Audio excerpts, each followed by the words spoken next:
Welcome to another class of botany. In the previous class, we have discussed in detail about the lytic cycle.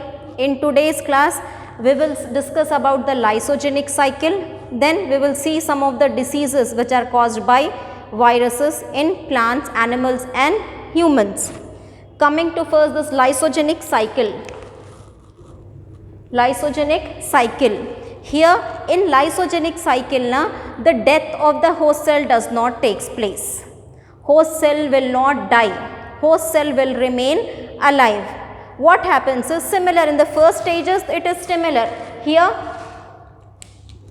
this is the bacterial cell. This is the bacterial cell with this bacterial DNA. Now here what happens when the virus, first step is attachment. First step is attachment of the virus, same as in the lytic cycle. The first step in lysogenic cycle is also attachment of this virus to the bacterial cell. Then what happens? The penetration will take place. The tail sheath will contract and the virus, this genetic material of the virus. This is the genetic material of the virus and this is the genetic material of the bacteria. The genetic material will enter into this cell through penetration. Tail fibers will be there. They will help in penetration of this cell wall, and the genetic material from the RNA, that is capsid of RNA, will enter into the bacterial cell. Till here the process is the same in both lytic as well as lysogenic cycle. That is the first step, that is the absorption to the cell wall, then penetration of the genetic material of RNA into the bacterial cell. Now what happens is, after it penetrates, it will not, that is the viral genetic material will not command the cell, bacterial cell, to make the copies of the individual parts. Instead, the bacterial DNA will come and attaches, the viral DNA will come and attaches itself to the bacterial DNA.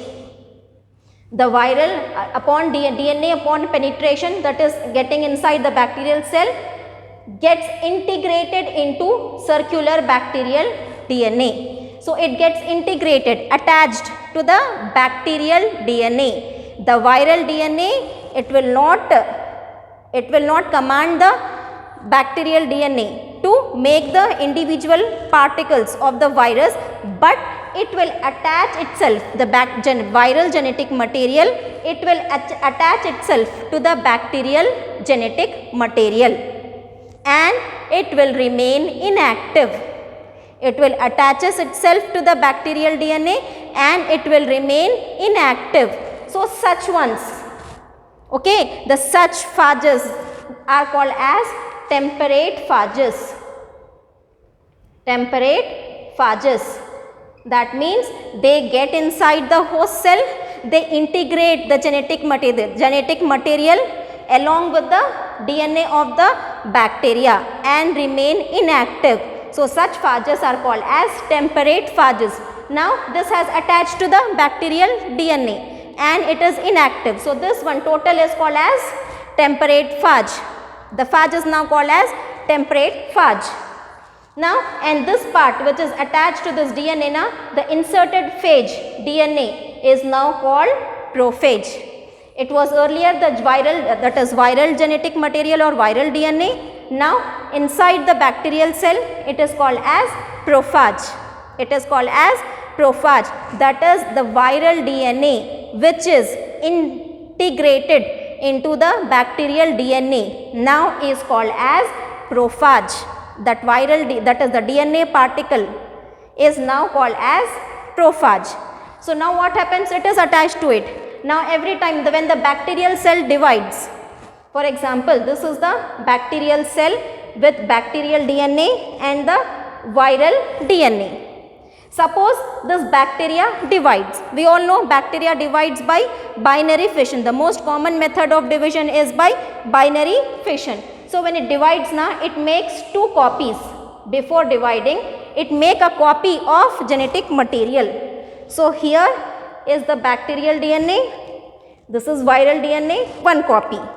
Then again bacterial DNA, that is phage, prophage, together is called as temperate phage, it is called as. Now this phage is replicated. Earlier it was only one, after integration it was one. Now at the time of the division of the cell by binary fission, here a copy of this will be formed. So now here is a copy with viral and bacterial DNA, and this is also the original with viral and bacterial DNA. So now the cell will divide, constriction will develop and the cell will divide. The cell will divide, one cell, two cell. Each cell will have a piece of bacterial DNA and a piece of viral DNA. So it is like that, it will remain. The virus will not show its effect, it will remain inactive even in this virus, in this cell also and in the new cells also. And from this new cells, if a further more cells are formed now, in that also, in that progeny cells also, the viral DNA will remain inactive. It will not show any symptom or anything, it will just remain inactive. However, if by suddenly, if this DNA is exposed to some UV rays, see here, every time bacterial DNA replicates, prophage also undergoes replication. Along with the bacterial DNA, viral DNA also replicates, and the prophage remains latent with progeny cells. When the new cells are formed now, the new cells will also have RNA genetic material, but it will remain inactive. It will not cause any infection. It will just remain along with it, along with the bacterial DNA. But when this is exposed to UV rays or some chemicals, suddenly this latent or the temperate phage will again what happens? It will get separated. Until and unless they are exposed to UV rays or chemicals, they will be living alongside, they will be present alongside the bacterial DNA, and the viral DNA will be inactive. But as soon as this, that is this temperate phage or this prophage, if it gets exposed to the UV rays or some chemicals, what happens? Suddenly it will disentangle itself from the bacterial DNA. This will separate and bacterial DNA will separate. When this will take place? When it is exposed to UV rays or some chemicals. Now both of them are separated, both the DNAs are separated. Now it will again ask the bacterial cell to make the copies, of the individual material, tail, genetic material and all. So now lytic cycle will take place, but it will not happen until and unless in some rare occasions these progeny with both the bacterial and viral DNA are exposed to UV rays or chemicals. If they are not exposed to UV rays, then the genetic material of RNA will remain attached to DNA itself. It will not get separated. Every time when the cell divides, the bacterial DNA, along with the bacterial DNA, the viral DNA also replicates, and just simply it will be inactive. It won't show. But once it is exposed to chemical rays now, or the UV rays or the chemicals, it will again start the lytic cycle. But until and unless it won't be destroying the cell. It won't destroy the cell. So in this lysogenic cycle, the cell will not be destroyed. Only the viral genetic material is integrated into the the genetic material of bacteria. It gets integrated into genetic material of bacteria, and the cell will divide and produce progeny, but the cell will not break. So the lambda phages, example for this, the phages which undergoes lysogenic cycle are the lambda phages which will not break the cell. So this is called as the lysogenic cycle. So we have discussed both this lytic cycle as well as the lysogenic cycle. Viruses, they cannot multiply on their own, they are obligate parasites. They will invade the host cell and then they will multiply inside the host cell, but either on their alone they cannot multiply. Now coming to this last topic of this chapter, that is diseases, viral diseases. We will see this viral diseases in some diseases in plants, some in animals and human beings. Here in plants, the general symptoms which we see in plants is yellowing color, yellowing of the leaves, yellowing of the leaves, that discoloration, that is chlorosis. It is called as chlorosis. So it is found, it is called as peach yellowing disease. What happens in peach yellowing disease? The color will change. Instead of green color of the leaves, it will change to a pale color. The leaves will become pale. Then we have another disease, tobacco mosaic disease. Tobacco mosaic disease. It is also caused by virus in tobacco plant. In this disease, what happens on the leaves of tobacco? Mosaic pattern, like this pattern, spots of this pattern will be formed. Spots of this pattern will be formed. So the leaves are useful, tobacco leaves are useful. So when the spots and all are formed, that will be indication that the leaf is a diseased one. So in tobacco plant, the disease which is caused by the virus is tobacco mosaic diseases. On this, in this disease, patches will be found on the leaves. In the mosaic pattern, patches will be found on the leaves. In the peach yellowing disease, the color of the leaves will become yellow. Here on the leaves, patches will be found in mosaic manner. Then in some cases, malformation will be seen. What happens is the tip of the cocoa plant will get swell.